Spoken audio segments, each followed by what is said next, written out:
మోడీ గారు 12 సంవత్సరాలు విజయవంతంగా ప్రధానిగా పాలన కొనసాగించిన సందర్భంగా దేశవ్యాప్తంగా అనేక కార్యక్రమాలు చేస్తున్నాం.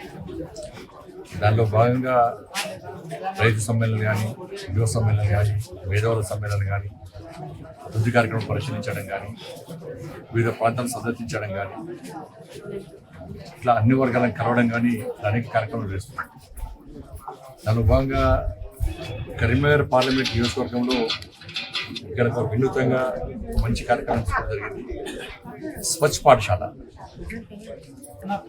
ఈ నెల 10వ తారీఖు నుంచి రాష్ట్ర ప్రభుత్వం పాఠశాలను తిరిగి తెరవాలని చెప్పి ఆదేశించింది. కాబట్టి కరీంనగర్ పార్లమెంట్ నియోజకవర్గంలోని అన్ని ప్రభుత్వ పాఠశాల తరగతి గదులను క్లీన్ చేయాలని చెప్పి ఉద్దేశంతో ఈ కార్యక్రమం తీసుకోవడం జరిగింది.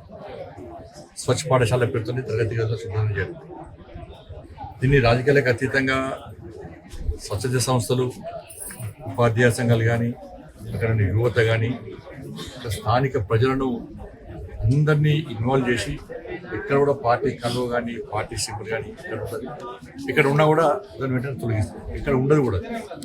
ఇది రాజకీయాలకు అతీతంగా ఈ సేవా కార్యక్రమాన్ని ఇవాళ కరీంనగర్ పార్లమెంట్ నియోజకవర్గంలో స్వచ్ఛ పాఠశాల పేరుతోని ఈ వినూత్న కార్యక్రమం తీసుకోవడం.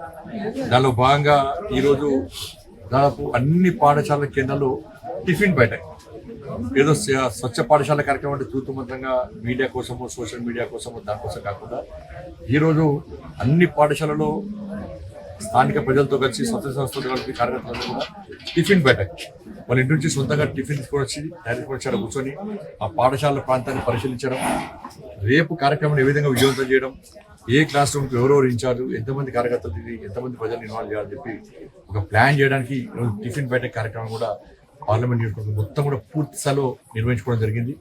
రేపు శుద్ధి కార్యక్రమం, దాంతోపాటు 16వ తారీఖు నాడు ఆయా గ్రామాల్లో ఒక చిన్న ర్యాలీ. మీ పిల్లలను మీ కూలి పనికో ఇంటి పనికో ఉపయోగించుకోకండి, వాళ్ళని చదువు నేర్పించండి, విద్యావంతులుగా తయారు చేయండి, దేశం ఉపయోగపడే విధంగా తయారు చేయాలని చెప్పి ఒక ఉద్దేశంతో ఒక చిన్న చిన్న ర్యాలీలను కూడా నిర్వహించాలని చెప్పి నిర్ణయించడం జరిగింది. దానిలో భాగంగానే నేను ఈరోజు ఈ రేగొండ గ్రామానికి రావడం జరిగింది. టిఫిన్ బ్యాటరీలో పాల్గొని రేపటి కార్యక్రమం గురించి కూడా కార్యకర్తలతో, ప్రజలతో, స్థానిక సంస్థలతో మాట్లాడడం జరిగింది. అందరూ కూడా ఈ పాఠశాల శుద్ధి కార్యక్రమాన్ని, స్వచ్ఛ పాఠశాల కార్యక్రమాన్ని విజయవంతం చేస్తాం.